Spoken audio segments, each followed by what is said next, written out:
Boa tarde a todos. A nossa primeira conferência com o convidado hoje é sobre a Rússia, as estratégias asiáticas da Rússia, e temos a sorte e a honra de ter connosco a professora Raquel Freire, que não é apenas a melhor especialista sobre este tema em Portugal, é uma das principais especialistas sobre a Rússia, o espaço pós-soviético e as relações entre a Rússia e a União Europeia a nível europeu e internacional. Ela é doutorada em Relações Internacionais pela Universidade de Kent, é investigadora do Centro de Estudos Sociais e professora catedrática de Relações Internacionais da Faculdade de Economia da Universidade de Coimbra. É isto que consta no seu currículo, mas nós sabemos que ela é a alma das relações internacionais na Universidade de Coimbra e arredores, dos pilares da nossa pequena tribo de investigadores de relações internacionais.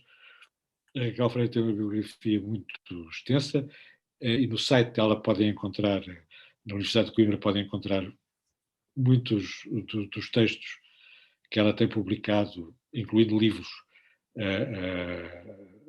online. Um grande número desses livros, uma parte importante dessa bibliografia sobre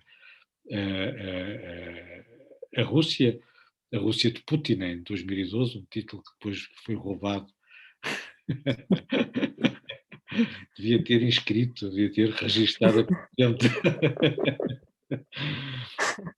por uma colega americana, a Política Externa Russa, que editou com a Patrícia Danart. Ela é editora de um volume de referência sobre a política externa, que já vai, salvo erro, numa segunda edição. Estas são as referências portuguesas, as referências em inglês e em russo são mais numerosas. Queria mencionar apenas o último livro que publicou na Routledge, o Conflict and Security in the Former Soviet Union, que diz respeito não apenas à Rússia, mas ao espaço pós-soviético e à intervenção da OSCE na resolução ou na falta de resolução dos conflitos. Exato. É mais isso. Resolvido, o que é que nós faríamos na vida, não é? Era muito menos interessante. Não tem apenas bibliografia publicada sobre estes temas da Rússia, do espaço pós-soviético e das relações entre a Rússia e a União Europeia, também tem numerosos textos sobre teoria das relações internacionais, não só na introdução ao volume da política externa, como também um texto admirável sobre a ética do construtivismo, que foi publicado recentemente num livro sobre a ética das relações internacionais, publicado pelo Nuno Severiano Teixeira. Raquel. Carlos, muitíssimo obrigada. Antes de mais, quero agradecer o convite para participar deste curso, agradecer ao professor Carlos Gaspar, ao professor Luís Tomé. É um gosto para mim poder colaborar convosco, sabem disso. Aquilo que eu preparei para hoje, eu gostava, estou a ver aqui, aliás, alguns nomes conhecidos e algumas pessoas que vão conhecendo o meu trabalho. Não vou trazer muita novidade àquilo que tem sido a minha análise das relações da política asiática da Rússia, se assim quisermos colocar, na medida em que as tendências a que temos assistido nestes últimos anos parecem reforçar a ideia de que o pivô Oriente ou o pivô Ásia na política externa da Rússia se tem vindo a consolidar. E, portanto, este é um ponto de partida. Eu gostava de partilhar ecrã, vou partilhar convosco uma apresentação que sempre ajuda, e eu penso que será possível, e já devem estar a ver a apresentação, certo? Certo. Já estamos a ver. Deixem-me só. Muito bem, então se calhar em relação a este assunto só situar um pouquinho a Rússia neste mundo mais global e de que forma é que a Rússia se vai posicionando perante estes dois vetores estruturantes da sua política externa, que são as ligações mais ao Ocidente e as ligações mais ao Oriente, portanto mais voltadas para a Ásia. E no sentido em que não podemos desconectar estes dois vetores, e veremos mais adiante como os Estados Unidos acabam por ser um elemento muito importante na forma como nós lemos a política da Rússia para a Ásia. Tem sido muito evidente o esforço que a Rússia tem feito no sentido de se afirmar e ser reconhecida como uma grande potência. Isso é visível numa política que se tem afirmado cada vez mais como assertiva, agressiva mesmo, e portanto a Rússia tem desenvolvido uma política externa mais militarizada e tem mostrado ou sinalizado que, se necessário, para defender os seus interesses, em particular no espaço pós-soviético, que poderá fazer uso da força. A acompanhar esta militarização da política externa, há claramente um cunho mais conservador e numa linha identitária mais nacionalista que se tem vindo também a consolidar e a evidenciar, e que faz parte da narrativa mais global de afirmação da Rússia como grande potência. Esta questão do vetor Oriente na política externa russa não é novidade, ou seja, apesar de se ter reforçado mais recentemente, já em 2012 se tornou evidente, portanto, quando Vladimir Putin regressa à presidência da Rússia, torna-se evidente a ideia de que é importante para a Rússia lançar as bases para relações mais densas, mais densificadas com esta área geográfica e em particular com a China, e portanto a expressão pivô para o leste ou pivô asiático surge no discurso de Putin em 2012. Depois sabemos que o projeto, não é, que hoje chamamos a Belt and Road Initiative, uma faixa, uma rota, data ali de 2013. Em 2014 temos a guerra na Ucrânia e as implicações das sanções, a anexação da Crimeia, etc. E, naturalmente, neste contexto pós-2014, temos então este reforço mais evidenciado desta dimensão asiática, se quisermos, na política russa. Mas é interessante também verificar que esta leitura traduz um entendimento de que há uma tendência de declínio do Ocidente e a Rússia olha para a Ásia como a área geográfica com vitalidade e com, em termos económicos, que oferece, digamos assim, maior potencial. E portanto, feita esta pequena contextualização, a forma como eu organizei esta nossa conversa esta tarde gira então em torno de percebermos um pouquinho melhor as linhas fundamentais da política externa russa, porque isso ajuda-nos a compreender melhor qual é que tem sido o caminho feito e, nomeadamente, esta questão do ressentimento ocidental e da consolidação e construção do pivô asiático. Percebermos também como a China se torna aqui o elemento fundamental nesta dimensão Ásia e o que é que esta ideia de parceria estratégica realmente significa, já lá iremos, e vou tocar um pouquinho na questão dos espaços regionais, em particular na Organização de Cooperação de Xangai, porque parece-me um exemplo relevante e interessante para percebermos as dinâmicas muito difíceis de equilíbrio na relação Rússia-China, e vamos falar um pouquinho da Belt and Road Initiative, mais a mais que em 2015 há um acordo que é assinado entre a União Económica e Euroasiática e a Belt and Road Initiative e, portanto, é entendida por Lavrov como a integração das integrações e, portanto, olharmos um pouquinho esta dimensão que acho que nos ajuda a perceber o posicionamento que a Rússia está, de alguma forma, a tentar fazer.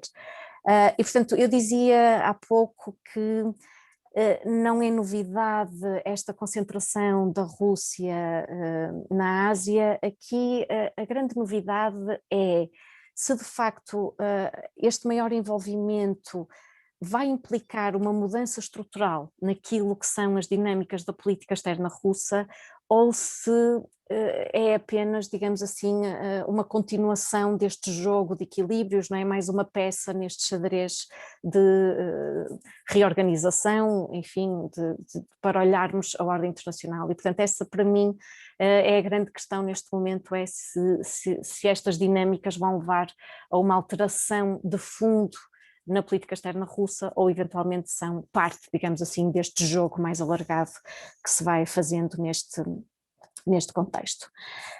Começando pela política externa russa e fazendo um sumário, porque obviamente não temos tempo para explorar em todo o detalhe, mas para contextualizarmos a leitura que eu tenho feito da política externa russa, estes 5 pontos, isto é uma seleção, é uma seleção que Medvedev faz na altura em que ele é presidente da Rússia, numa entrevista que ele faz, ele identifica estes 5 pontos mais ou menos assim, e parece-me sempre uma forma interessante de apresentar a política externa russa vista da perspectiva russa.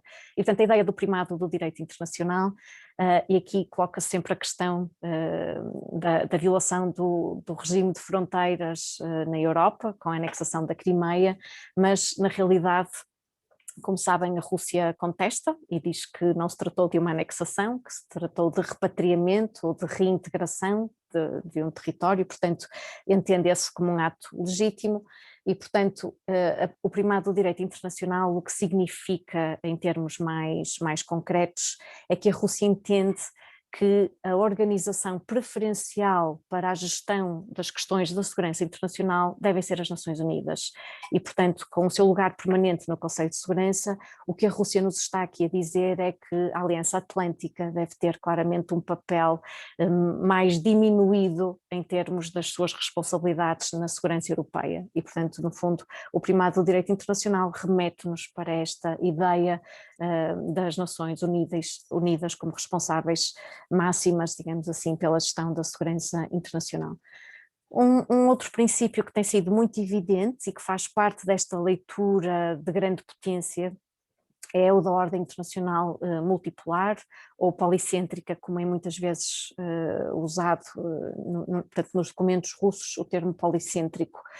Em particular, desde a guerra na Geórgia em 2008, tornou-se mais evidente esta denominação e há uma alteração discursiva, há uma alteração na narrativa, no sentido de até aí a Rússia aspirava a uma ordem internacional policêntrica. A partir de 2008, a Rússia começa a afirmar que vivemos num mundo policêntrico e, portanto, basicamente tenta retirar alguma exclusividade ao domínio dos Estados Unidos no sistema internacional, como a grande potência no sistema internacional, e chamar a atenção para que a Rússia, a China, a União Europeia, enfim, que há outros polos, se quisermos, há outros centros de poder que são também influentes e importantes nas relações internacionais.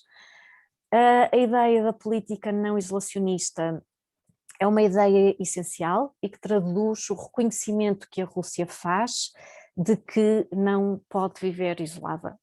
Portanto, a economia russa é ainda muito dependente dos seus recursos energéticos, do petróleo, do gás natural. Obviamente que há outras áreas setoriais que são importantes na Rússia, ligadas à indústria química, por exemplo, ligadas à indústria da madeira, enfim, há outras áreas que são importantes, mas continua a ser uma economia extremamente dependente das flutuações do preço do petróleo, por exemplo, e isso implica, obviamente, alguma pressão sobre a economia e sobre o próprio desempenho da Rússia. E, portanto, a ideia de uma política não isolacionista traduz este reconhecimento de que a Rússia tem que estar integrada e precisa de desenvolver políticas interdependentes e estar, enfim, desenvolver relações privilegiadas com diferentes parceiros que ajudem a compensar, se quiserem, alguns problemas derivados desta hiperdependência da sua economia. É muito interessante o exemplo da parceria para a modernização no quadro da União Europeia, que é lançada em 2010 e que nessa altura permite de facto o envolvimento de várias empresas e companhias, enfim, do setor mais industrial com empresas russas, europeias, enfim, uma grande interdependência, projetos comuns, e há aqui de facto um salto interessante nas dinâmicas associadas à investigação e desenvolvimento de tecnologias de ponta e nanotecnologias, mas depois com os eventos de 2014 e a questão da Ucrânia perde completamente dinamismo este tipo de iniciativas e a Rússia imediatamente sente as consequências disto mesmo. E depois aqueles dois outros princípios que são essenciais, a proteção das diásporas e o reconhecimento de áreas de influência. A Rússia ainda fala de esferas de influência e, portanto, este tipo de terminologia tornou-se ainda mais presente agora nesta dinâmica de relações difíceis com o Ocidente, e a Rússia diz que está preparada para defender as suas populações, os seus cidadãos no estrangeiro. E, portanto, aqui o estrangeiro próximo, se quisermos, o espaço pós-soviético é sempre a área mais delicada, mas quando pensamos, por exemplo, na Síria, foi também um dos argumentos que a Rússia usou, e, portanto, a diáspora russa aí. E, portanto, estes são alguns dos pilares essenciais da política externa russa e que visam sempre esta ideia. É importante esta questão do estatuto e reconhecimento como grande potência, que a Rússia continua a trabalhar, portanto a Rússia afirma-se como uma grande potência, mas sente que nem sempre lhe é reconhecido este estatuto pelos seus pares, digamos assim, e portanto há aqui sempre uma dificuldade por vezes, mesmo em termos identitários da parte da Rússia, na gestão desta questão e da sua afirmação como grande potência. Em termos da política asiática da Rússia e, portanto, e pensando portanto, no quadro mais alargado da sua política externa, claramente este pivô para a Ásia que Putin lança em 2012 tem como cerne a China, e portanto isso é claramente afirmado como o elemento central desta leitura das relações com esta região. Em 1996, a China e a Rússia formalizam aquilo que chamam de parceria estratégica, que depois concretizam em 2001 na assinatura de um tratado de boa vizinhança e de cooperação, portanto, que são estes tratados que de alguma forma dão o contexto para o desenvolvimento das relações. E eu diria que, de uma forma geral, nos dias de hoje, a China e a Rússia vivem uma fase favorável no seu relacionamento bilateral, portanto o ministro russo dos negócios estrangeiros, Lavrov, fala de um excelente nível de confiança em diferentes dimensões desta relação, mas nunca fala em aliança. E, portanto, é interessante. Alguns na Rússia falam de uma quase aliança Rússia-China, mas na realidade este é um estatuto, se quiserem, que me parece de alguma forma difícil de atingir, porque exigiria um conjunto de compromissos, digamos assim, que me parecem difíceis de alcançar de parte a parte. A China claramente usa sempre uma terminologia mais cuidada, mais cautelosa e, portanto, não fala de uma aliança China-Rússia. O que é que aproxima estes dois atores e o que é que são os elementos de alguma forma de resistência que encontramos nesta relação? Se calhar, em termos do que os aproxima, esta ideia de princípios normativos partilhados é interessante, a meu ver. Isto tem a ver com a questão do respeito pela integridade territorial dos Estados e pelo princípio da não ingerência, e quer a Rússia, quer a China, de alguma forma partilham este princípio, muito numa lógica de não intervenção ou não ingerência, em particular do Ocidente, nos seus assuntos internos. E, portanto, as críticas que vão surgindo em relação ao Xinjiang ou ao tratamento das minorias uigures na China, ou ao tratamento das questões no Cáucaso do Norte, ou ao tratamento de Alexei Navalny na Rússia. Portanto, são questões consideradas assuntos internos e, portanto, este alinhamento vai no sentido de crítica, ingerência naquilo que estes Estados consideram como afetando, digamos assim, as suas políticas. Isto é visível também no próprio alinhamento que nós vemos no Conselho de Segurança das Nações Unidas entre a Rússia e a China em várias questões, e sublinhando sempre esta narrativa, se quiserem, ou esta lógica de não interferência e de respeito pela integridade territorial dos Estados. Eu aqui já referi o exemplo da Rússia, da anexação da Crimeia, sou absolutamente crítica e, portanto, para mim trata-se evidentemente de um desafio a este princípio da integridade territorial dos Estados, porque claramente a soberania ucraniana foi violada, mas em termos da leitura normativa e da leitura que a Rússia faz desta questão, como há pouco explicava, insere-se, digamos assim, no racional da sua política. É interessante que a China manteve tem-se chamado uma posição de neutralidade benevolente em relação à questão da anexação da Crimeia e, portanto, mantém aqui esta narrativa e este discurso, se quiserem, de respeito político, respeito pelo estatuto.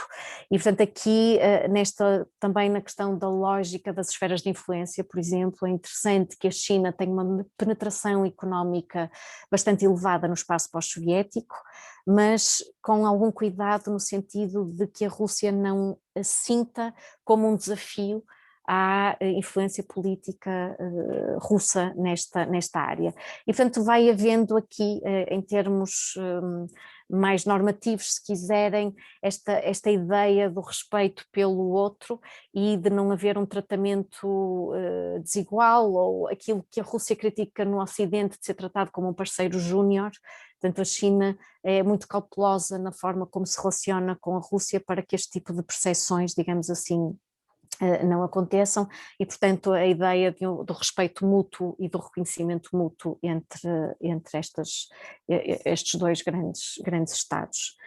Um outro aspecto que aproxima a Rússia e a China, claramente, a meu ver, é esta ideia de contenção dos Estados Unidos, e por isso eu dizia que na política externa russa me parece difícil ler as relações com a China, excluindo o vetor ocidental, se quiserem, da política externa russa, porque na realidade umas dimensões vão fazendo pressão nas outras, e portanto a ideia de contenção dos Estados Unidos na Ásia e, se quiserem mesmo, de diminuição da sua presença a nível global. E portanto isto é claramente partilhado pela Rússia e pela China, portanto a ideia de contenção dos Estados Unidos, e até de alguma forma o pressuposto ou o entendimento que a Rússia por vezes deixa transparecer, de que será mais difícil para os Estados Unidos lidarem com uma Rússia mais assertiva no quadro ocidental e nas relações com os próprios Estados Unidos e com a União Europeia, e também com o próprio desafio chinês no Pacífico e com uma relação mais próxima Rússia-China, e portanto na realidade a criar aqui maiores dificuldades, se quisermos, aos Estados Unidos, e portanto faz parte do objetivo comum. Portanto, há uma leitura, em particular na Rússia, de que o Ocidente esta leitura também se faz na China, parece-me. Portanto, o Ocidente e os Estados Unidos em particular têm na sua agenda esta missão de derrube destes regimes autocráticos, destes regimes autoritários, e portanto quando pensamos na questão das revoluções coloridas no espaço pós-soviético, por exemplo, são claramente exemplos, e as críticas que vêm da Rússia, não é, de exemplos da tentativa de ingerência dos Estados Unidos através de apoio financeiro, de apoio até político, a movimentos, a grupos, numa lógica de desestabilização do regime. E, portanto, há esta ideia consolidada de que, ou a percepção, se quiserem, de que os Estados Unidos constituem de alguma forma uma ameaça, e que é importante conter essa ameaça, e nisto se mantém também assenta esta cordialidade entre os regimes. Há também alguma afinidade pessoal entre os líderes políticos na Rússia e na China, portanto uma relação de alguma forma próxima, e eu até adicionava aqui ainda que este contexto de pandemia, que veio obviamente complicar o cenário, mas acaba por reforçar, se quisermos, esta tendência de aproximação entre a Rússia e a China. A nível militar tem havido alguns desenvolvimentos que são interessantes notar, que não devemos perder de vista. A Rússia teve sempre, ou prosseguiu durante bastante tempo, uma relação muito cautelosa a nível militar com a China, por causa da questão da paridade, eventualmente da questão da superioridade militar, mas na realidade tem vindo a alterar a sua política e tem vindo a vender mais do que armamento convencional à China, e portanto outro tipo de sistemas. Eu não sou especialista em matéria de armamento, mas portanto há sistemas de mísseis e outro tipo de equipamento que tem sido a parte dos pacotes, digamos assim, de vendas, e portanto há aqui um entendimento russo de que a cooperação militar com a China não pode prejudicar de forma alguma a sua segurança nacional, mas a Rússia também reconhece que a China já é muito forte em algumas áreas, em termos de desenvolvimento tecnológico, ao nível de drones, por exemplo, ao nível também da construção de navios, e portanto a dimensão marítima militar da política chinesa é muito forte, e isso é reconhecido pela Rússia, que entende que a China está a avançar também em termos militares noutras áreas, e portanto de alguma forma a Rússia também sente que ao fazer estes acordos militares com a China, conhece melhor parte, digamos assim, da política militar chinesa, embora com muitas limitações, como é evidente, mas faz aqui um encaixe financeiro que é muito relevante para a Rússia, e entende tudo isto como parte deste plano mais alargado, se quisermos, de contenção dos Estados Unidos na China. Na China não, desculpem, na Ásia.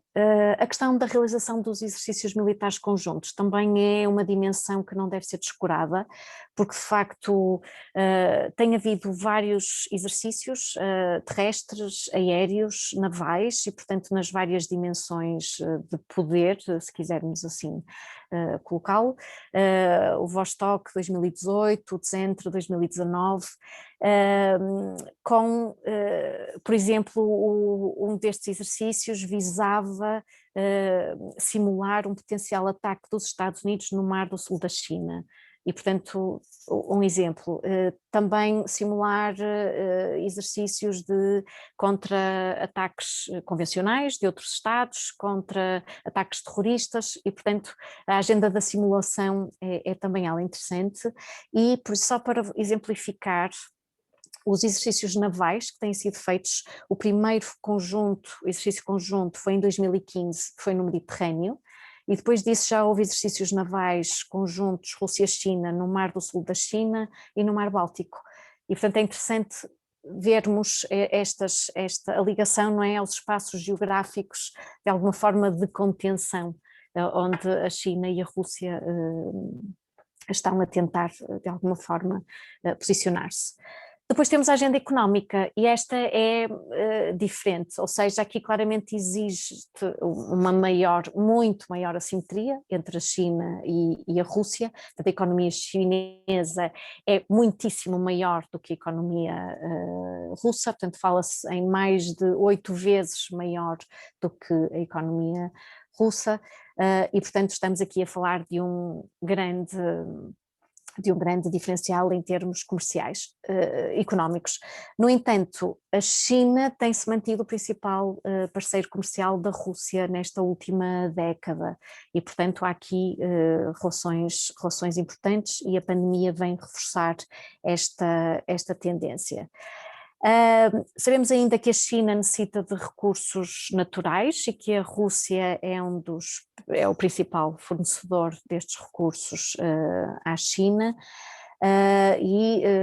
Os números dizem-nos que desde 2015 as exportações do petróleo da Rússia para a China aumentaram sensivelmente na ordem dos 60% e, portanto, o aumento foi realmente substancial.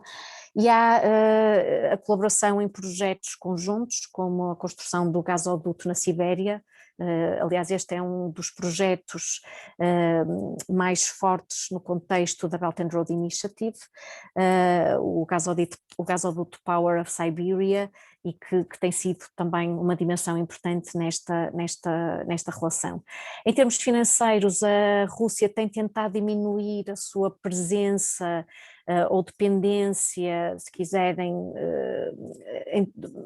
face aos Estados Unidos, e tem havido aqui alguma alteração em favor da China, mas esta questão é muito delicada porque a Rússia teme criar relações de dependência com a China que não vê como sendo necessariamente favoráveis aos seus interesses.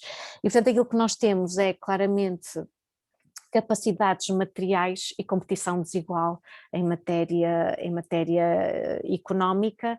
A China vai evitando que haja uma percepção de parceiro júnior, como eu dizia há pouco, em termos das relações económicas, para que isto não interfira, digamos assim, no nível político, mas de facto verifica-se alguma dificuldade da parte da Rússia em atrair investimento direto do estrangeiro chinês.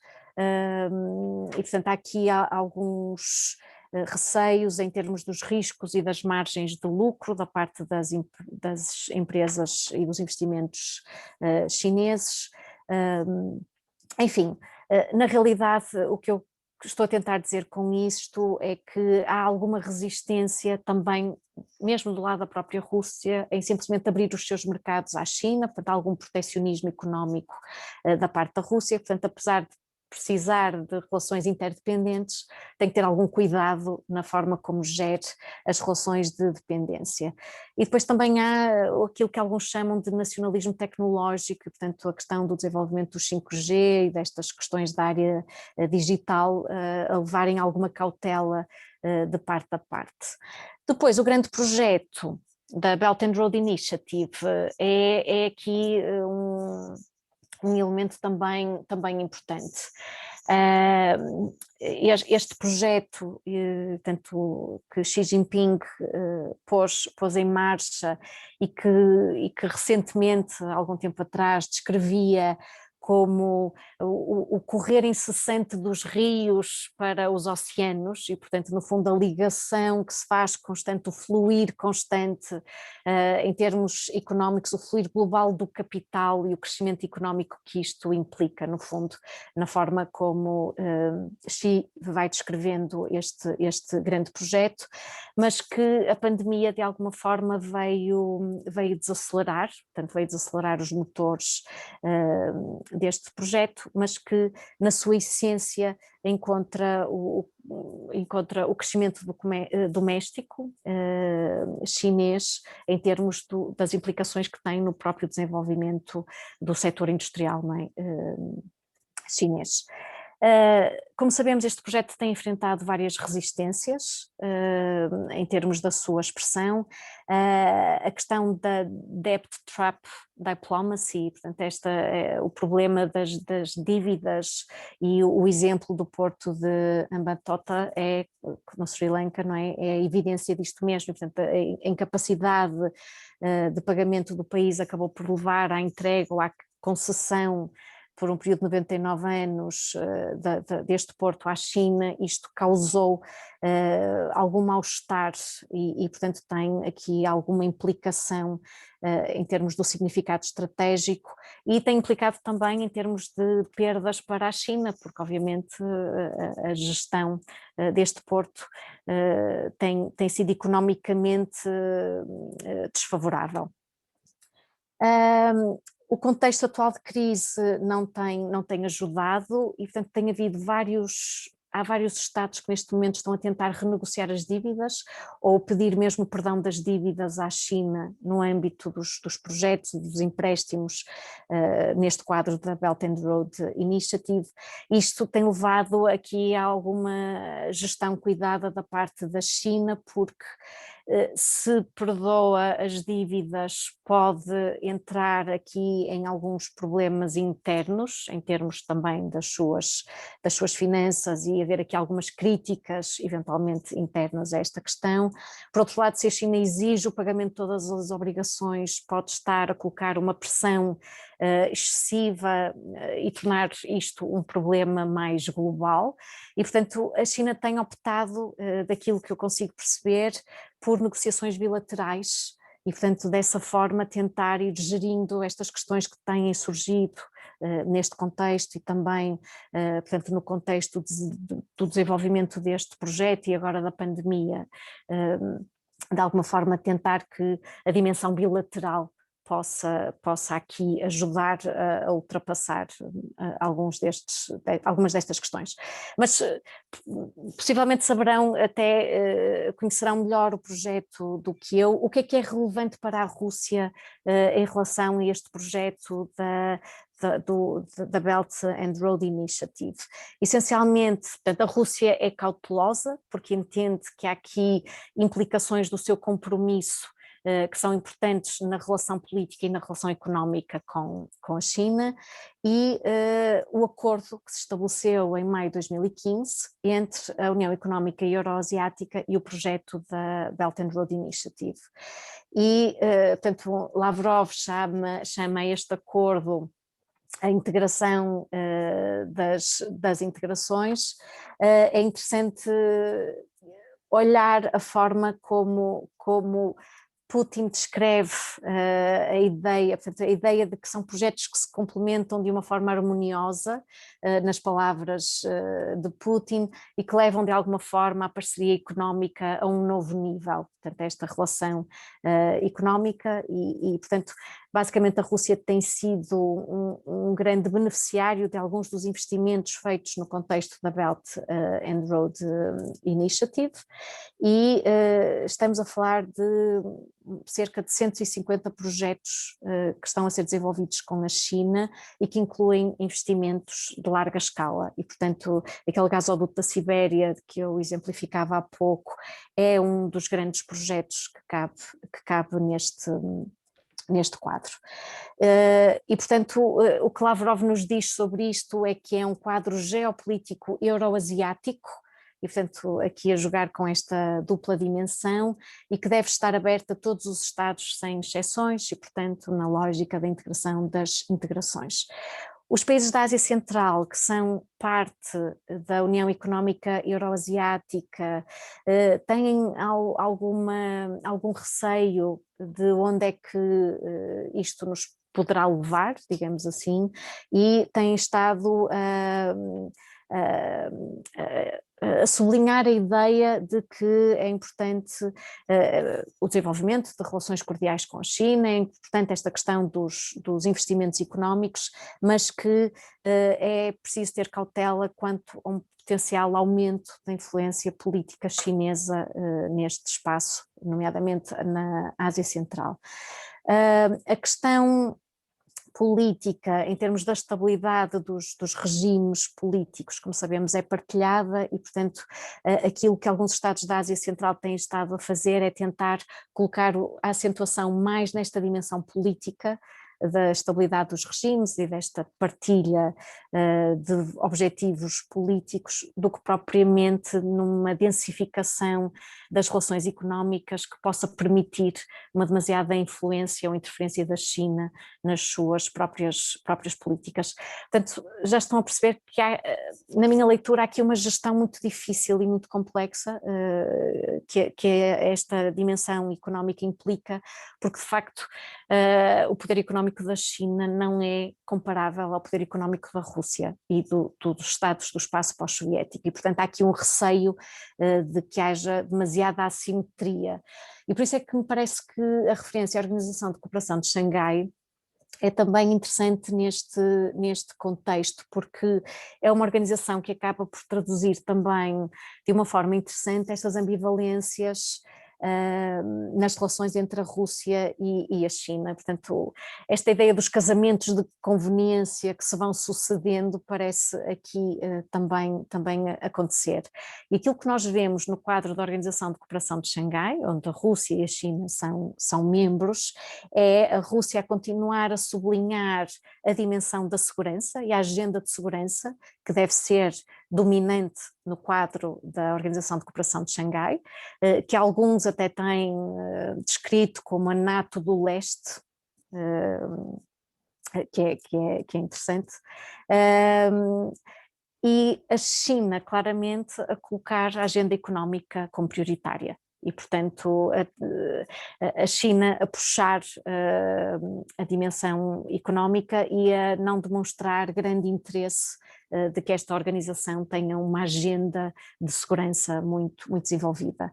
É interessante quando em 2017 o Paquistão e a Índia passam a ser Estados-membros da Organização de Cooperação de Xangai, que isto faz parte da estratégia russa de tentativa de contenção da China, por um lado, e portanto no fundo de diluição do seu poder no quadro desta organização, mas por outro lado joga desfavoravelmente em termos da política de segurança da Rússia, porque a partir do momento que temos o Paquistão e a Índia como Estados-membros, a agenda de segurança também perde alguma margem de manobra face àquilo que conhecemos serem as relações entre estes dois Estados.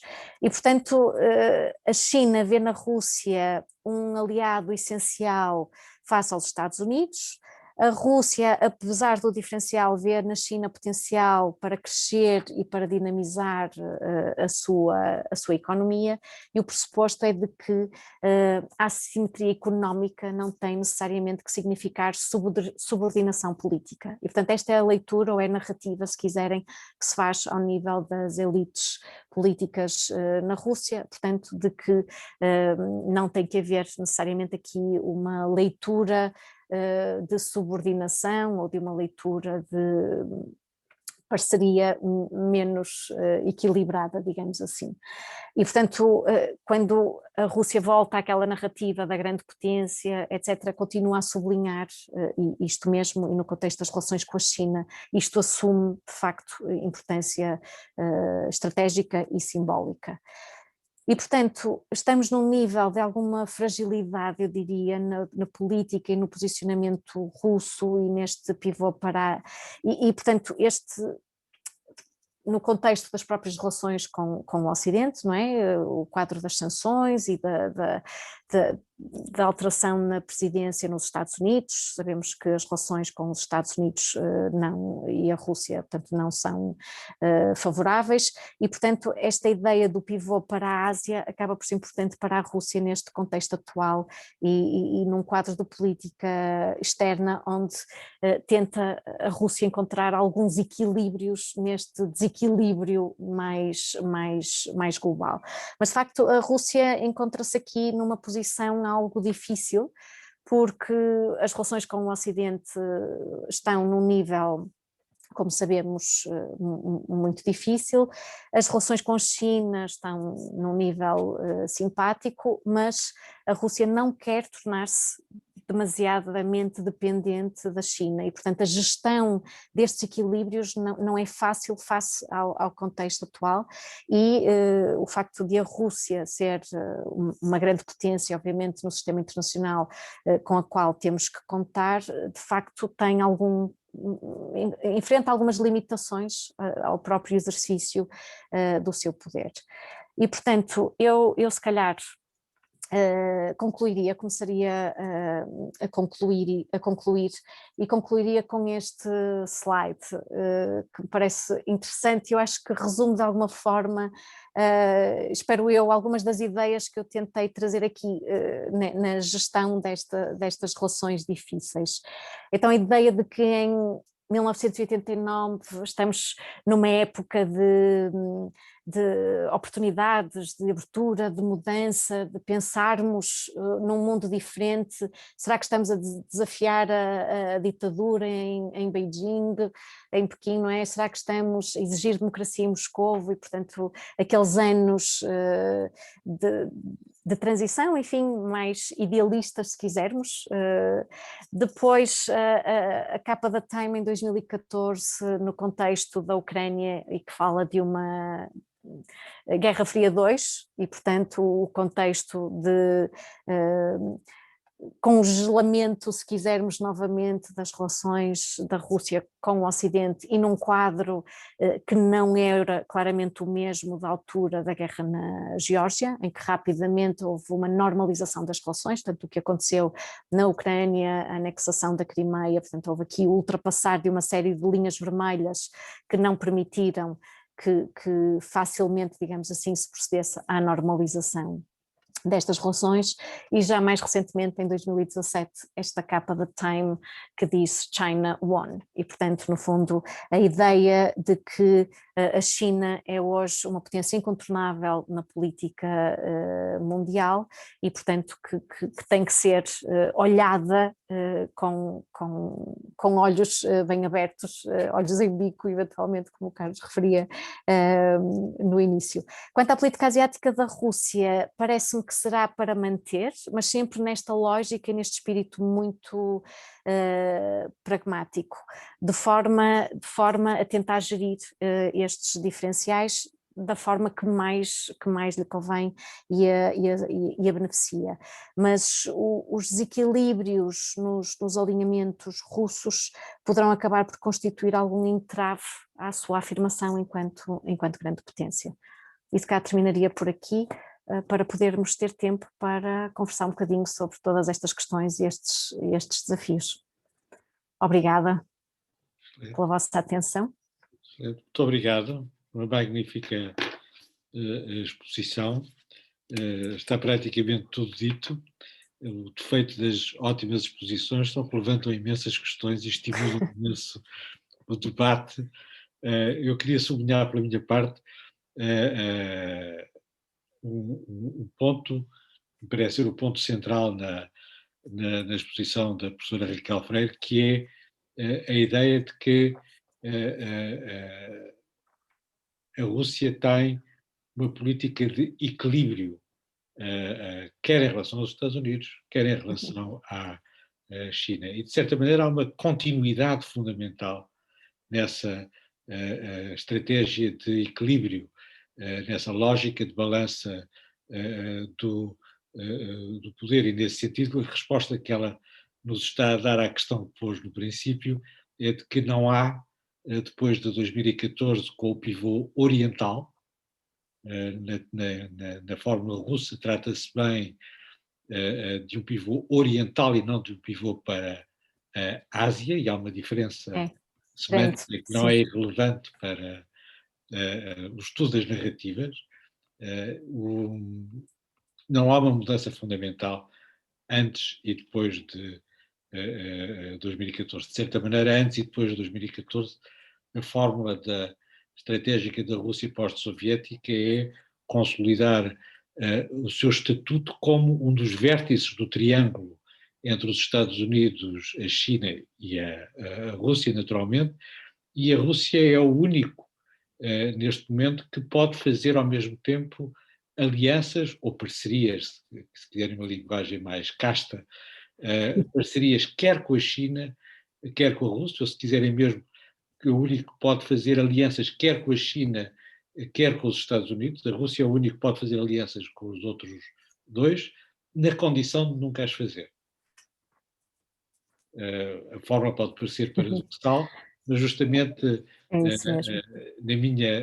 na minha visão, eu sei que a Raquel não partilha esta visão, a diplomacia russa é o melhor exemplo da balança do poder, e só quem domina os códigos da balança de poder é que consegue fazer estas duas coisas, uma coisa e o seu contrário. A minha questão é, a minha intenção não era complicar as coisas mais do que elas já são. Minha pergunta para a professora Raquel Freire é o seguinte: eu não acho que seja evidente, a assimetria económica é evidente, é mesmo excessiva. É uma relação de 1 para 10, Sim, claramente. uma coisa excessiva, claramente excessiva. Mas isso não significa, isso explica, aliás, a razão pela qual há tão poucos investimentos chineses na Rússia, com exceção das reservas energéticas, do pipeline e da exploração das reservas energéticas na Sibéria, e também o facto de não haver uma rede de transportes não se ter desenvolvido até agora, ao contrário do que acontece em relação ao Cazaquistão, à Turquia, toda essa, não há uma rede de transportes em desenvolvimento para a Rússia. Tudo isso são sinais que robustecem aquilo que a professora Raquel Freire nos disse, mas não é evidente para mim, independentemente da assimetria económica, que haja na balança entre a China e a Rússia um desequilíbrio para o lado a favor da China. Eu acho exatamente o contrário, que a China, do ponto de vista estratégico, é mais dependente da Rússia do que a Rússia da China, a partir do momento em que a China passou a ter uma estratégia ofensiva contra os Estados Unidos. E gostava de saber a opinião da Raquel Freire sobre. Sim, sim. Esta é uma forma muito interessante de colocar a questão em termos de quem depende mais de quem. Portanto, claramente a assimetria económica e a capacidade económica, portanto, o diferencial é enorme, mas de facto, se nós pensarmos, por exemplo, na questão do petróleo e do gás natural, a China acaba por ser muito dependente dos recursos russos a este nível e, portanto, aqui altera um bocadinho nesta lógica das balanças e das procuras de equilíbrio, a balança a favor da Rússia, apesar de no contexto global haver de facto um diferencial económico enorme e, portanto, em termos da projeção de poder, haver aqui maiores dificuldades, se quiserem, para a Rússia em termos da forma como se pode posicionar neste xadrez, portanto não tem a mesma margem de manobra, digamos assim, que a China tem a esse nível. O facto de a China começar a assumir esta postura mais assertiva, de facto torna a Rússia mais importante na sua agenda e, portanto, a ideia de que a China ter a Rússia perto de si, obviamente que vai consolidar a sua estratégia de afirmação na própria Ásia e na lógica de contenção e de rivalidade para com os Estados Unidos. Esta, aliás, é a carta, digamos assim, que está em cima da mesa do lado da Rússia e que a Rússia pode jogar e está a jogar, parece-me, em relação aos dois lados. E, portanto, a Rússia, conhecendo a estratégia chinesa e temendo esta lógica de dependência face à China e vendo que no Ocidente também há interesse, eventualmente, de encontrar aqui alguma abertura, em particular da parte da União Europeia, para um relacionamento que não será ao mesmo nível, eventualmente, pelo menos num futuro mais imediato do que era o acordo de parceria e cooperação que existia, que ficou totalmente esvaziado, não é? Mas há algumas janelas, eventualmente, para se abrir aqui algumas linhas de contacto, e a Rússia tem feito alguma pressão nesse sentido, exatamente para poder jogar melhor nesta balança e nesta procura de equilíbrios. E, portanto, no contexto global, quando pensamos nos Estados Unidos, na rivalidade Estados Unidos-China, a Rússia pode exatamente usar, como o Carlos dizia,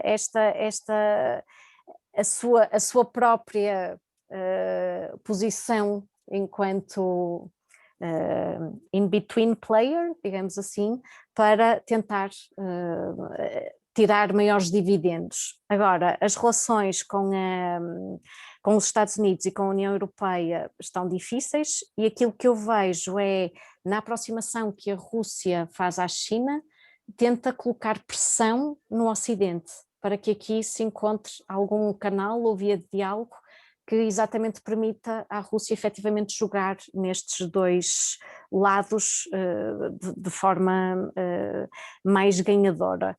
Neste momento, a dimensão ocidental está muito desequilibrada e, portanto, isso fragiliza de alguma forma a Rússia. E, portanto, eu entendo esta leitura de que sim, a China também precisa da Rússia, mas há um receio enorme no Kremlin de até onde é que o Kremlin deve ir em termos dos acordos, em termos das parcerias a nível militar, a nível económico, etc., que não ultrapasse aquilo que é a linha necessária para que a Rússia se mantenha autónoma. E, portanto, é uma gestão difícil. Seria mais fácil para a Rússia se o canal ocidental estivesse mais favorável, porque aí poderia gerir, parece-me, estas duas frentes de uma forma mais fácil, não é o termo, mas compreendem. Nunca é fácil. Muito obrigado. Há uma pergunta do Pedro Constantino, não sei se ele quer fazer, eu não o estou a ver, se ele quer ligar o microfone e fazer a pergunta diretamente. Olá Pedro, boa tarde. Microfone, som. Não Não tem estamos som. a ouvi-lo. Não? Sim. Fala mais alto, fala mais alto. Estão a ouvir? Sim. Sim. Sim. Obrigado. Pronto, a minminha pergunta vai mais no sentido e como a professora Raquel sabe perfeitamente, eu estou a estudar um pouco a parte mais identitária da Rússia, no que respeita precisamente ao aspecto religioso, mas a minha pergunta vai no sentido de que será que esta aproximação ou este receio de aproximação da Rússia à China tem a ver, não tem a ver com mais aspectos do foro identitário, cultural, religioso, mesmo histórico, do que propriamente em relação a questões mais materiais.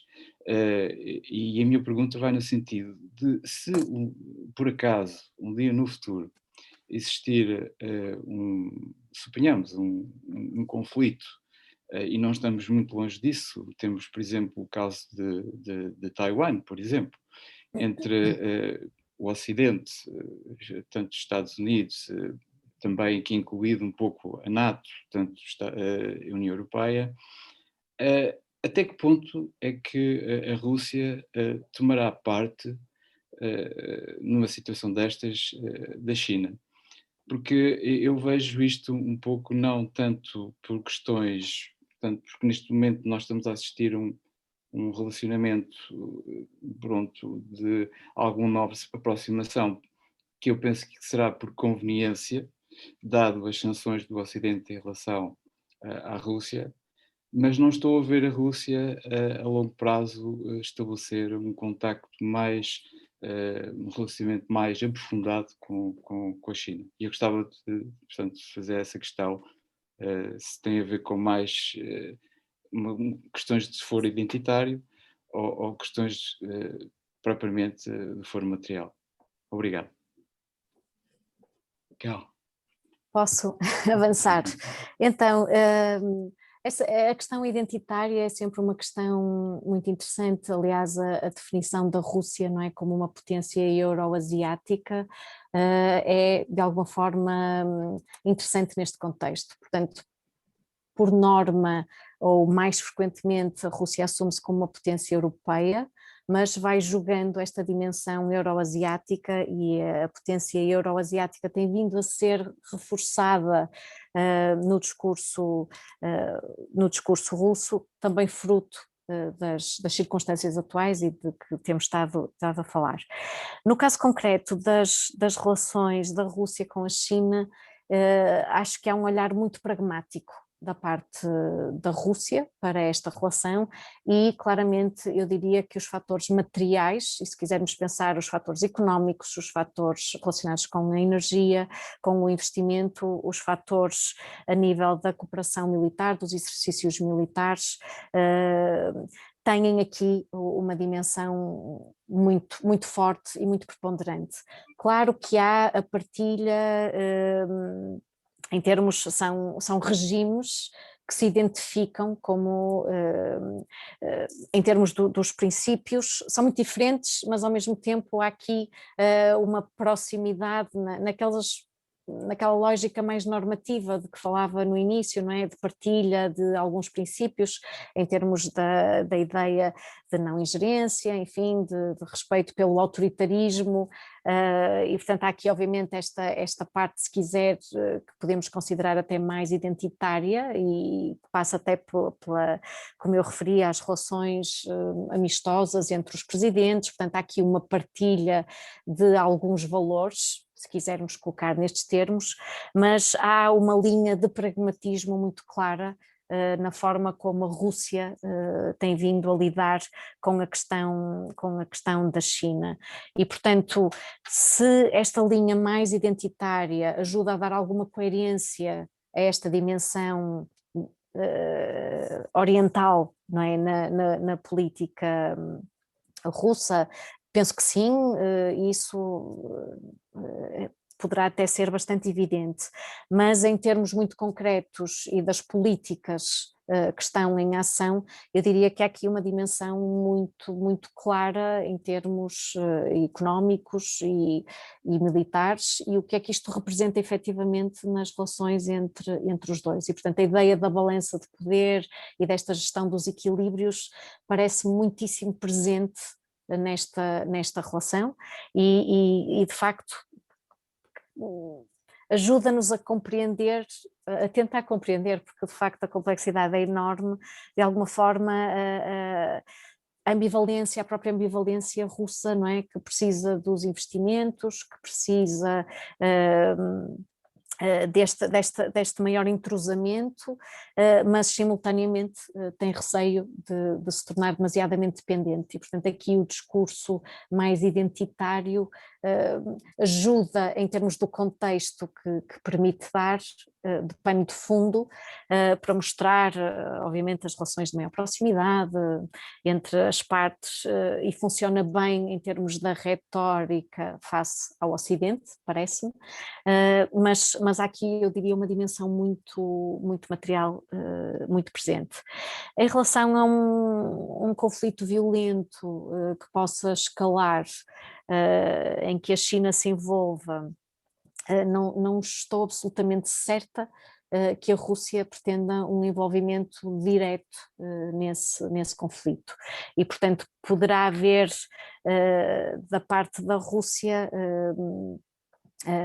alguns autores chamam estes posicionamentos neutralidade benevolente, enfim, uma postura de não envolvimento direto Imaginemos que a China se envolveria, eu penso que é isso que está a cenarizar, não é? Num conflito direto com os Estados Unidos, no Mar do Sul da China. Eu tenho algumas dúvidas, não consigo precisar naturalmente, mas que a Rússia se quisesse envolver diretamente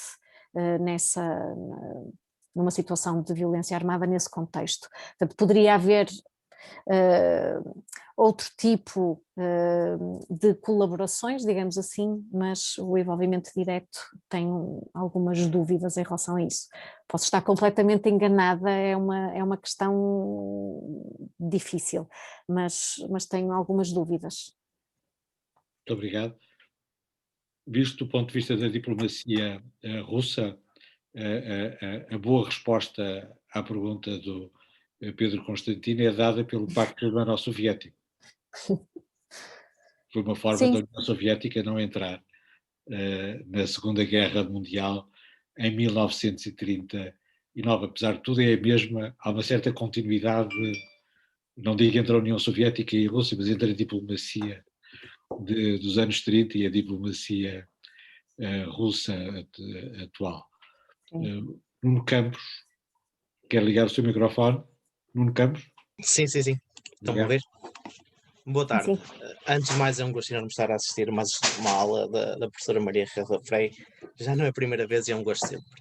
A minha questão é a seguinte.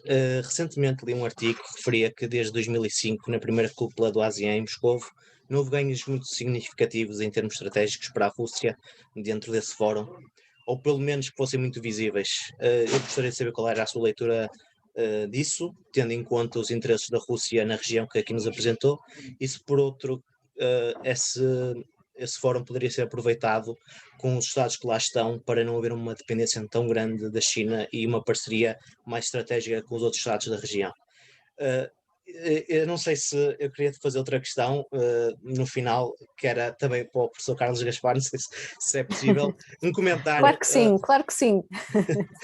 Porque falou há pouco que a Rússia era a única potência capaz de fazer quase uma parceria entre a China e os Estados Unidos, e eu gostaria de lhe perguntar se isso não torna a Rússia quase um parceiro menor entre estes dois gigantes, indo contra o seu objetivo de ascensão no plano internacional. Muito obrigado. Raquel, Muito obrigada, Nuno, pela questão e, no fundo, por nos abrir aqui um bocadinho o leque, mas afinal esta ideia de olhar para a Ásia, o que é que implica? Não é só a China, não é? E na realidade não é só a China. A Rússia olha outras potências asiáticas. O contexto da ASEAN é um contexto importante para a Rússia, mas se calhar nem é o mais importante, ou seja, os Estados que têm estado mais na agenda russa são o Japão, a Índia, as Coreias e o Vietnã. Obviamente também os Estados da ASEAN e a colaboração no âmbito dessa organização, mas portanto estes outros Estados têm sido importantes.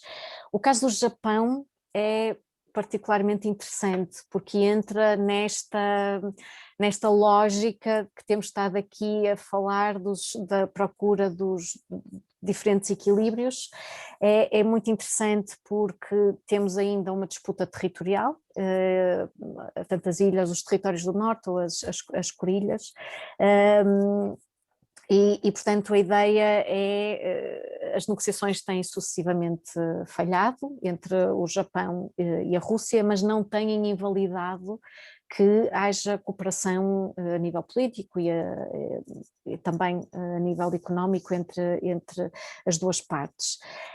A questão aqui tem sido a ideia, portanto, a Rússia está disponível para devolver as ilhas ao Japão, mas exige para isso a assinatura formal de um tratado de paz, que não aconteceu ainda, não é?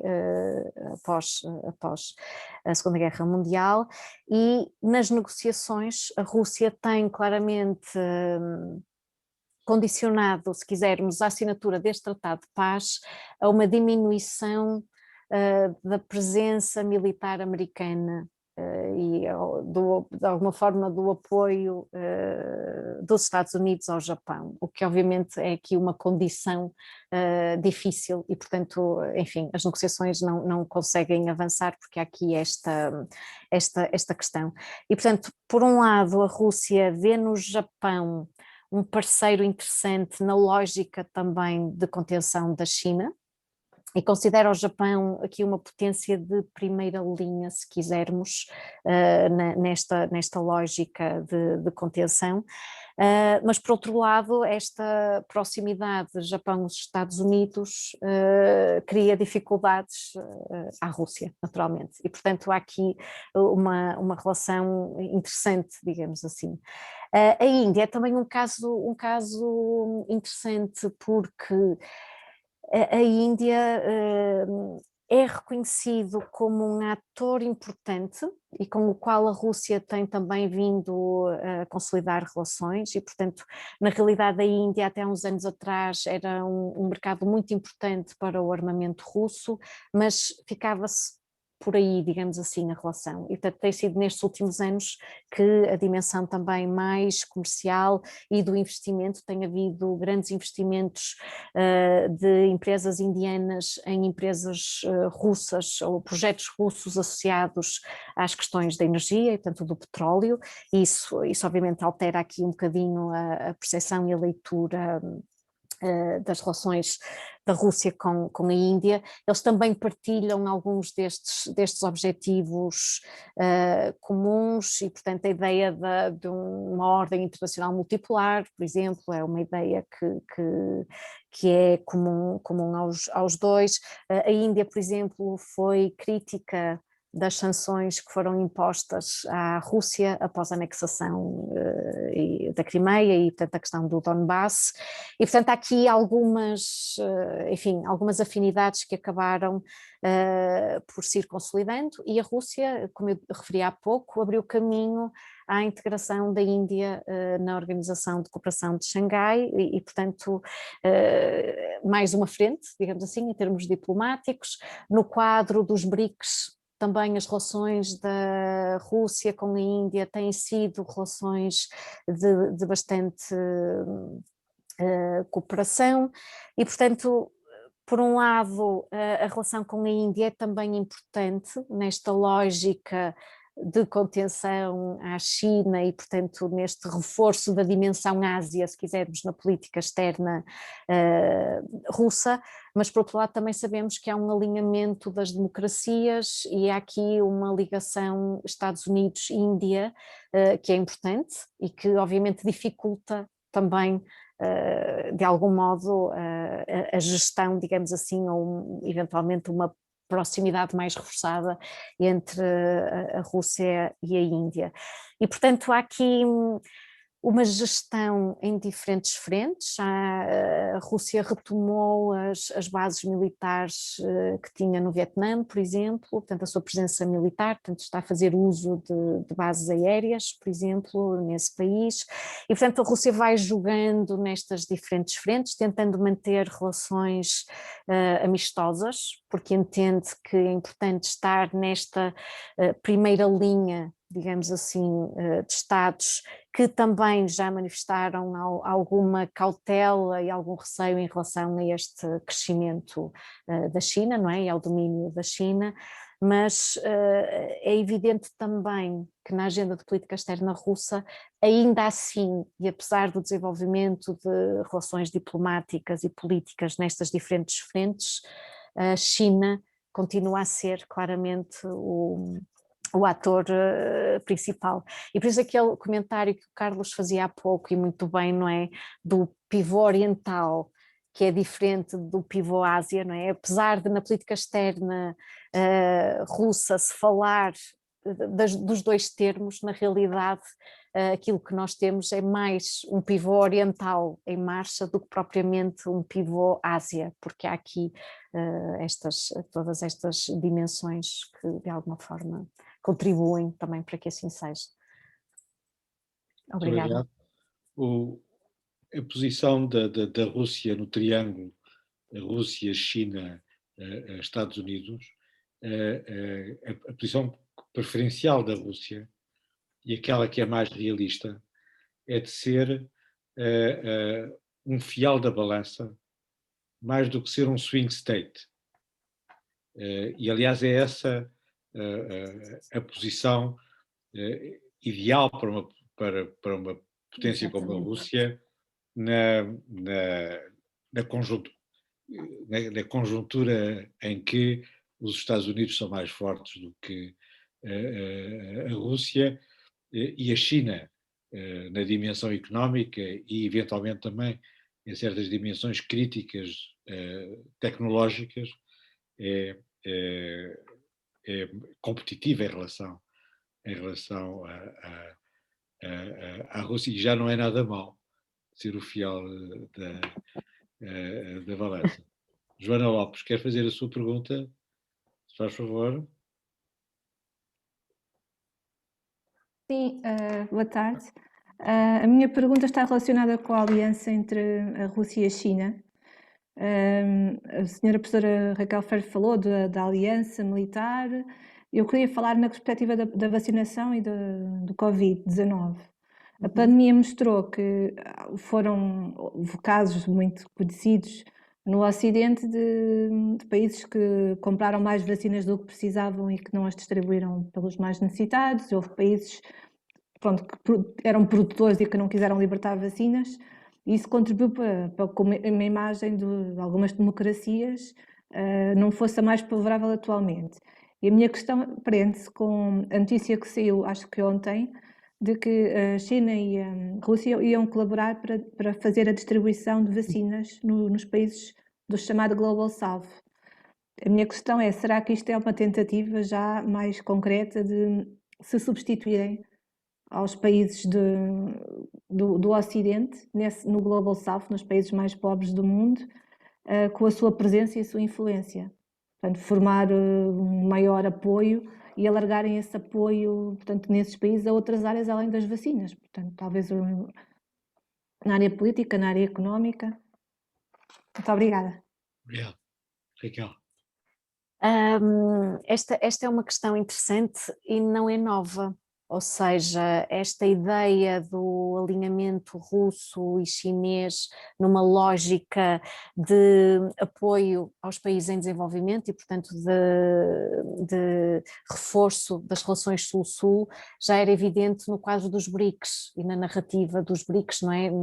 Na altura em que estes tinham uma presença mais forte, claramente, entretanto, a sua presença está diminuída, mas se olharmos, por exemplo, para os projetos no âmbito do Banco dos BRICS, e para toda a narrativa associada à ideia de uma ordem internacional que não seja hegemónica nem injusta como esta ordem liderada pelos Estados Unidos, não é? Esta ordem ocidental, neoliberal, injusta, enfim, tudo isto fazia parte da narrativa e portanto, na realidade, esta proposta em relação à questão das vacinas e já antes, portanto esta notícia saiu agora, mas já há vários meses atrás, ainda vários meses, eu perdi um bocadinho a noção do tempo com a pandemia, mas há já muitos meses era evidente no discurso chinês em relação à questão das vacinas e do desenvolvimento das vacinas e da sua distribuição, a ideia de se pretender assumir como um líder humanitário. No fundo, a China ser reconhecida e a Rússia, a dada altura, embarca também nesta questão de, vejam, nós distribuímos vacinas, enviamos ajuda e os países do Ocidente, enfim, portanto, sempre numa lógica de contraposição e de crítica às políticas ocidentais. E, portanto, eu acho que isto faz parte de uma narrativa que não é nova e que encontra aqui apenas mais um elemento, digamos assim, muito instrumental e não muito difícil, digamos assim, de facilmente entrar na narrativa pública e da diplomacia pública numa lógica de nós de facto assumimos aqui este papel de apoio humanitário, se quiserem. Portanto, esta tem sido a expressão que tem sido associada mas, portanto, no fundo, de líderes que estão a apoiar os países em desenvolvimento de uma forma que os países desenvolvidos não estão a fazer. Portanto, no fundo, é esta a ideia. E, portanto, eu acho que não é novo e que faz parte desta narrativa de afirmação desta tal ordem revisitada, ou portanto, são potências revisionistas que pretendem uma ordem diferenciada, onde os Estados Unidos claramente tenham menos presença e que usam diferentes instrumentos para esta sua afirmação. Eu acho que a vacina, no fundo, é mais um elemento desta estratégia, se quisermos. Muito obrigado. O país que doou mais vacinas e exportou mais vacinas, as duas coisas, até agora foi a Índia, parou a semana passada. A Rússia e a China têm vendido têm exportado algumas vacinas, menos do que a União Europeia, e o país, exatamente, e um dos países onde há mais pessoas vacinadas, mais de 60%, é atualmente o país com as Seychelles, foram vacinadas a mais de 60%, e são atualmente o país com mais infecções do mundo, por 100 mil habitantes. A vacina era chinesa, portanto, penso duas vezes antes de tomar a vacina chinesa em nome da justiça universal. Já agora, só se posso acrescentar, só em relação a esta questão das vacinas, saiu esta semana também uma notícia, ou continuam a sair notícias em relação a isso, que tem a ver com as estatísticas russas em termos de número de vacinados, número de infectados, de mortes pela Covid-19, e portanto a desinformação é muito grande e que os números têm sido enfim, mascarados de alguma forma em favor das autoridades russas e portanto, só para deixar esta nota, que de facto isto também não é complicado. Também não é não sei quanto tempo é que a Raquel ainda nos pode dar. Uma última questão, eventualmente, se ainda houver alguém... Então peço ao Luís também para fazer a última questão e para fechar. Se faz favor. Muito obrigada. Luís. Muito obrigado, Carlos. Muito obrigado, Raquel, por esta mais uma excelente colaboração.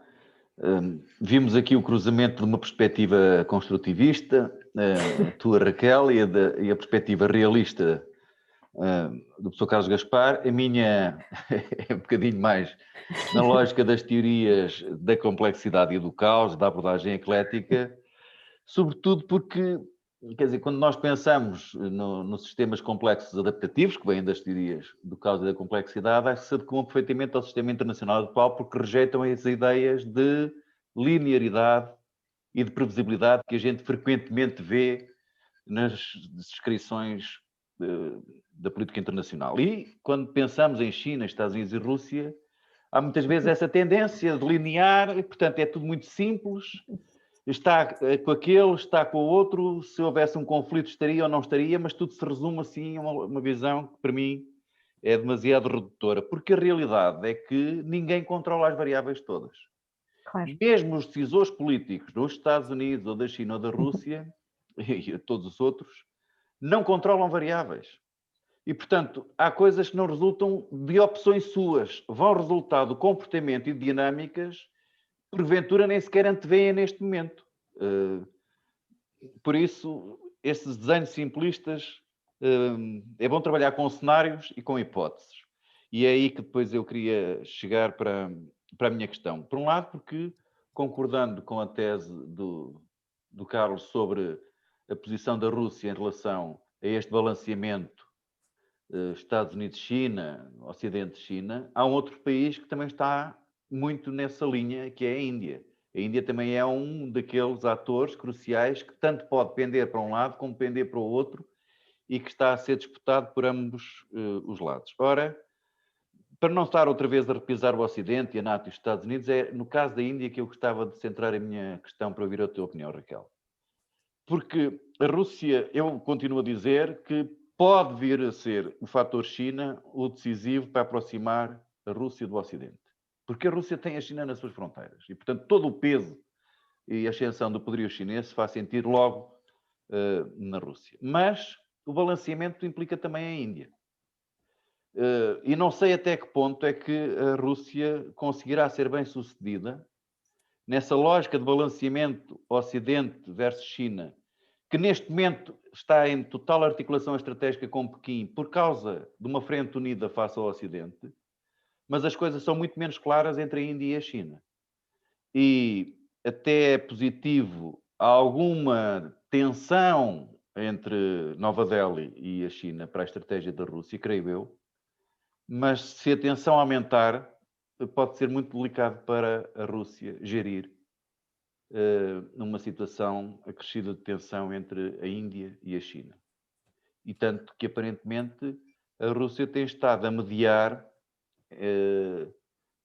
desde o conflito no ano passado, entre a Índia e a China, as disputas territoriais.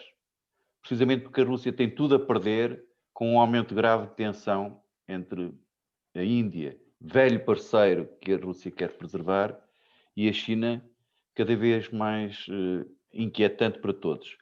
Por outro lado, a minha outra questão é a seguinte: qual é que será o momento de viragem, se é que acontecerá, porque as variáveis ninguém controla, em relação à Rússia? Porque neste momento a Rússia parece-me confortável a articular com a China na tal frente unida contra os Estados Unidos. Há uma comunhão de interesses estratégicos, para além de alguns outros do ponto de vista da energia e militares, mas numa frente de contenção geopolítica da supremacia e da hegemonia dos Estados Unidos e do Ocidente. Mas se o sistema evoluir para uma marca mais bipolar, Estados Unidos versus China, qual é o momento de viragem, antecipando cenários em que a Rússia pode abandonar este posicionamento de articulação estratégica com a China? Obrigado. É uma pergunta muito realista. Claro que sim. Claro que sim. É interessante a formulação da questão e o início é realmente o Luís Tomé a falar. A questão não é do ecletismo nas teorias e nas leituras. E de facto acho que já ficou aqui evidente nesta conversa que temos aqui vários elementos que são chamados à coação, não é? Elementos materiais, elementos mais ideacionais, portanto perspectivas de balança, de poder, de esferas de influência, e, portanto estamos a usar terminologias, formas de narrativas, discurso, identidades, terminologias de várias influências teóricas, se quiserem, que nos ajudam de alguma forma a ler esta complexidade. Em relação à questão da Índia, e para tentar complementar aquilo que eu disse há pouco da Índia,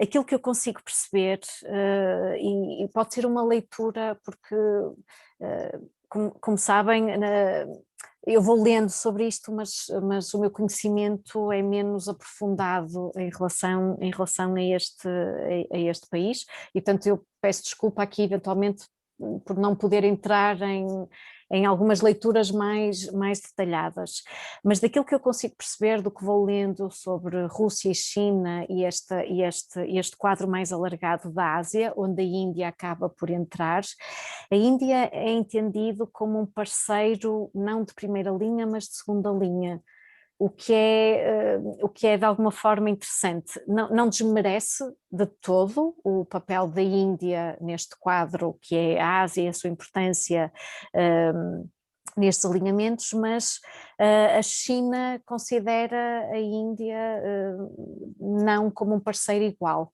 considera como um parceiro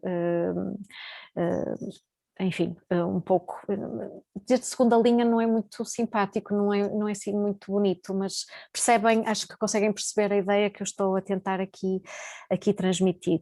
E isso obviamente tem implicações na forma como a Índia também se pode posicionar e jogar, não é, nesta relação estratégica.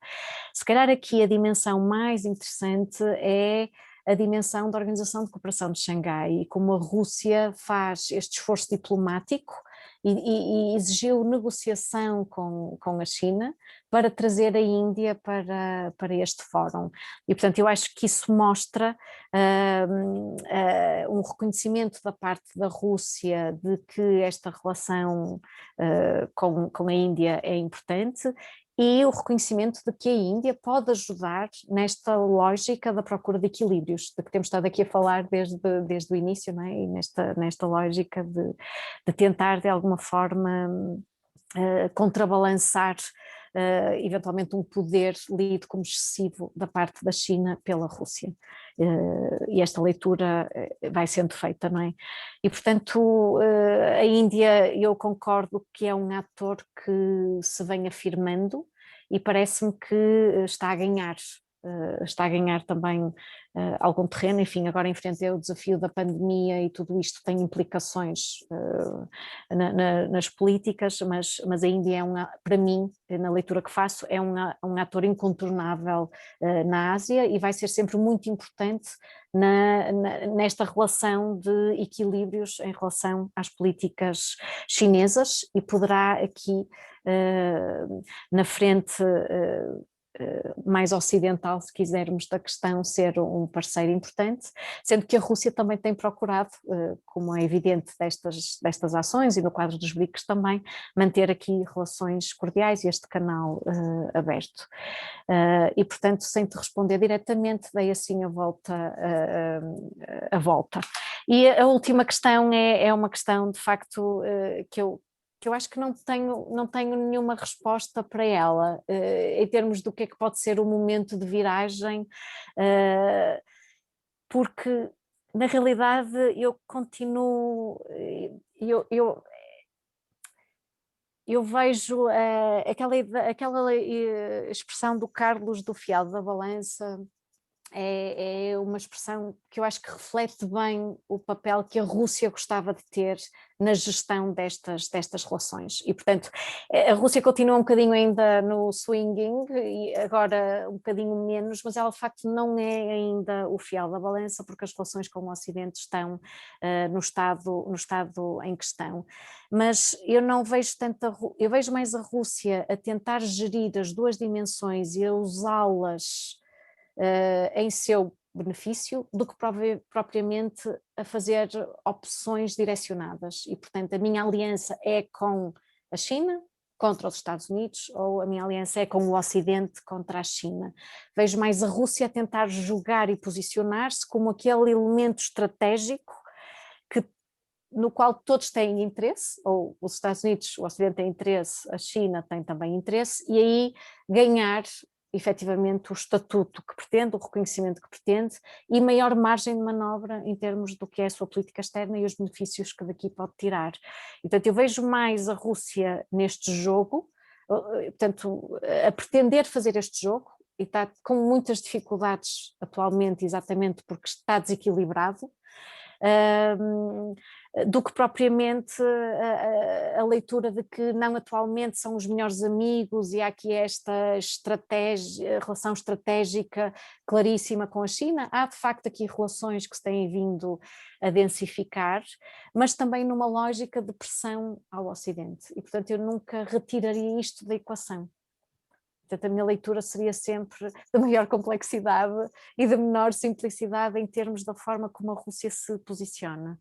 Portanto, neste momento é a leitura que eu faço e não consigo ver, eventualmente pode haver exatamente um triggering factor que altere e que leve a Rússia efetivamente a tomar uma posição, não é? E a assumir um lado. Mas enquanto a Rússia conseguir, penso que será essa a estratégia. Muito obrigado. Sim, uma resposta diplomaticamente. Estamos em Viena. Posso ainda pôr aí uma questão? Já não temos tempo para mais nenhuma questão, já usámos do tempo da professora Raquel Freire. Muito obrigado. Foi um privilégio tê-la. A professora Raquel Freire não é apenas um exemplo para todos nós, para todos os investigadores de relações internacionais, é mais do que isso, é uma pessoa sempre interessante, e é sempre interessante ouvi-la falar. Uma salva de palmas eletrónica para a professora Raquel Freire, por favor. Muito obrigada a Obrigado. todos e a todas pela vossa Obrigado. atenção, pelas questões. Obrigada mais uma vez ao Carlos e ao Luís pelo convite. Foi um gosto. Muito obrigada. Nosso, Raquel. Obrigado. Obrigado.